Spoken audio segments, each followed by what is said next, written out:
What's up, everybody? GeauxBurns climbing back upon Mount Soapbox for another rant. And if you have a suggestion for a future rant episode, feel free and send it my way via the comment section, Twitter, Facebook, or email, GeauxBurns@gmail.com. And I've been wanting to do this rant for quite some time now, and it was actually unintentionally suggested via my vlogs channel. Yes, I do have a vlogs channel, in case you were wondering. I post a new vlog at least once or twice a month. Maybe more, so feel free to check it out if you feel so inclined. But anyways, one of my subscribers, Akeem, had a vlog suggestion regarding an MCN. Is it worthwhile to join one, or is it better being independent? So we're going to take that vlog suggestion, and we're just going to throw it into my rant video. That's how we're going to roll. All right, so what is an MCN, you may be asking, in case you didn't know? According to YouTube, it's a multi-channel network. An overview for YouTube creators. Multi-channel networks, MCNs, are third-party service providers that affiliate with multiple YouTube channels to offer service that may include audience development, content programming, creator collaborations, digital rights management, monetization, and or sales. MCNs and other third-party service providers are not endorsed by YouTube or Google, but there are YouTube-certified MCNs out there. So you can go to YouTube Help and find out more information about that if you want to, if you're interested in finding an MCN that you may want to join. Now, why do people choose to join an MCN?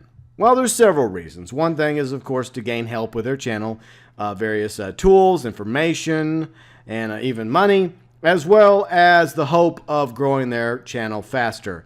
Now, some MCNs are better than others not so much, and they actually provide tools. Some of the better ones do provide tools, community, forums to actually assist aspiring content creators that are part of the MCN, plus exclusive copyright-free music libraries for them to use, which is obviously only for content creators that are part of certain MCNs to use.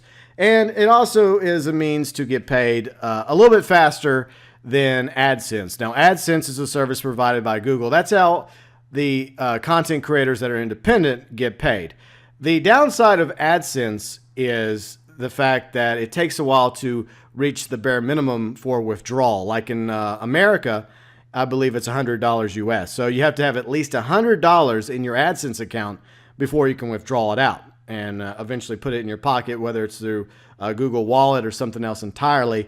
But what an MCN can do is they take several YouTube channels, big and small, like hundreds or thousands of them, channels that may earn $10 a month or $100 a month or $1,000+ a month. They get all that money from YouTube, and then they take a certain percent, a cut, if you will, and then they distribute the rest out to the content creators via PayPal or some other services. And that way, the smaller YouTubers actually are getting money every month. Now, they're usually going to end up having to pay the MCNs between 20%, 30%, sometimes 40%, depending on the MCN and what kind of deal they have. But yeah, a certain percentage of that money is going to go to the MCNs. And that's the way MCNs survive and thrive, is by taking their cut from their content creators. So the content creators do all the work, right? They make the content, they upload it. The MCNs sometimes provide some services that help out, that kind of legitimize their existence. But at the end of the day, just like with everything else, MCNs are about making money. Just like YouTube and Google is all about making money. It happens. That's just the way the world works, unfortunately, for better or worse. And yeah, in order to make money from an MCN, to go that route, the quick and easy approach with a PayPal account, yeah, you're going to take at least a 20, 30, 40% hit depending on the MCN you belong to, which isn't that really big of a deal when you're a smaller channel.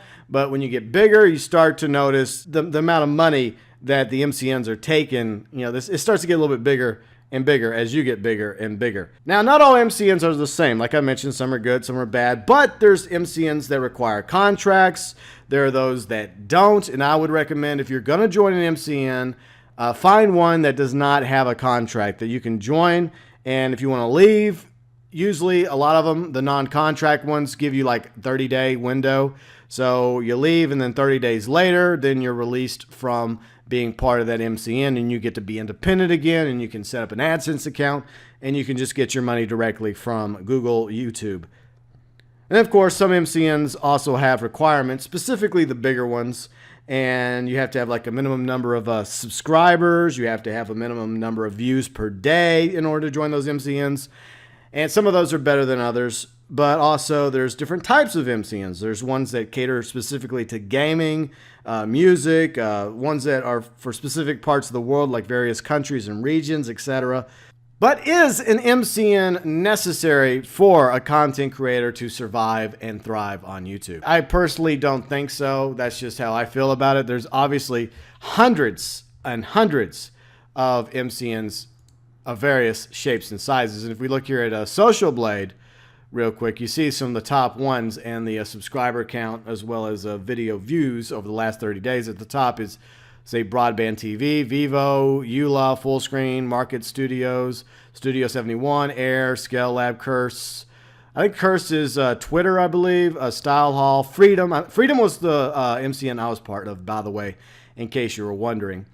And so, yeah, I mean, you see there's a lot of various MCNs out there. And there's a ton of content creators as well, and each one is different. Some are better than others, and they all have their issues. That's just the way MCNs are. But basically, an MCN, at the end of the day, is really nothing more than, say, an agent, a middleman, someone who might help you out or may not help you out. The problem I had with my MCN was the fact that so many content creators, big and small, are part of Freedom, that you really felt like you got lost, that you didn't feel like you were getting any real help whatsoever from Freedom. No mentions, no plugs, no push to try and get your channel more views on YouTube. It really felt like I was on my own, despite the fact I was part of an MCN. And yes, I was getting my money through PayPal, which meant that I got money once a month instead of waiting for it to get to a minimum amount on AdSense. But at the same time, it's really not that much money right now. So I can wait a little while, a few months, before I take that money out of AdSense, because the truth is I've put more money into my channel than I've gotten out of it so far. And it's not really about the money to me. It's about having a place to put content. It's about having a hobby, a project, a passion to dive into. And that's the way it should be for most content creators. And if you're really good enough and you keep trying, you keep getting better, eventually you're going to gain more subscribers and more views, and maybe, just maybe, you might somewhere down the road actually be able to make a living being a content creator like some others do. Now, here's the issue. Some people see the MCNs in various ways, depending on your point of view. Some could say that an MCN is like an agent. Others see it as kind of like a pimp. Now, here's how basically it works in my opinion, and I could be completely wrong about that, but this is just from my experience. Okay, I can start an MCN, for example. Let's just say it's a GB MCN, and I managed to somehow get hundreds and thousands of content creators, big and small, some with 10 subscribers, some with 100 subscribers, others with thousands of subscribers, 10,000 subscribers, you get the idea. And, combined, on average, per month, we start earning $1 million a month from YouTube. So, I mean, YouTube, is probably earning like $1 bazillion a month, but they divvy it out after they get their cut to the various other YouTubers or MCNs. And then, say, for example, combined, all the content creators under my MCN gets $1 million. So YouTube would send GBMCN $1 million. Then I would distribute it to you, which probably isn't easy to do. It's probably a lot of work to distribute that. There's probably systems in place, plus other services cost money as well. Either way, I'm going to be taking a 30% cut. So I get to keep $300,000.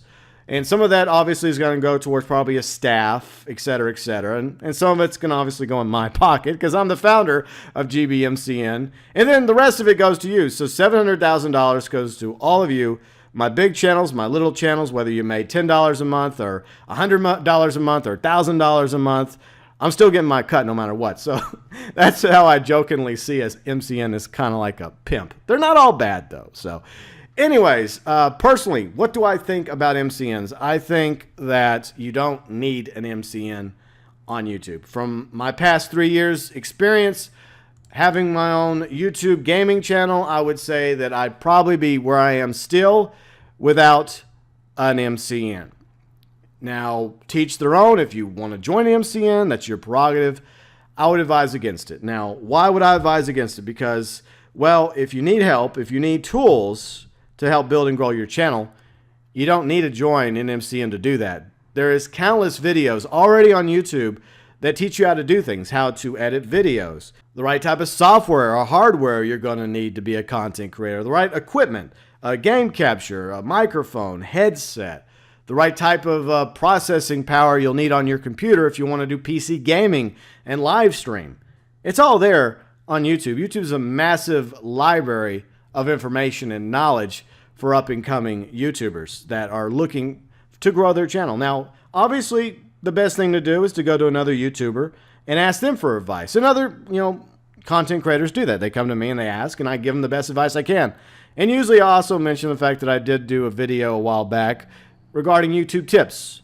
And it's about 2 years old now, so I may make a new one eventually. But anyways, you can go to YouTube to get all the information, all the knowledge you need in order to help grow your channel. You just have to have the desire, the passion to go out there and do it, to learn on your own. And that's the best way you learn, is by seeking that knowledge. And it's there. Just type in what you want to know in YouTube, and several channels will come up that have done tutorials on how to properly use Photoshop or Sony Vegas, etc., etc. And you know what's really cool about YouTube? If you're looking for music for your channel, guess what? They have a full audio library of free music and sound effects at your disposal. All you got to do is go to your video manager, go down to the create section, go to the audio library, and it's there.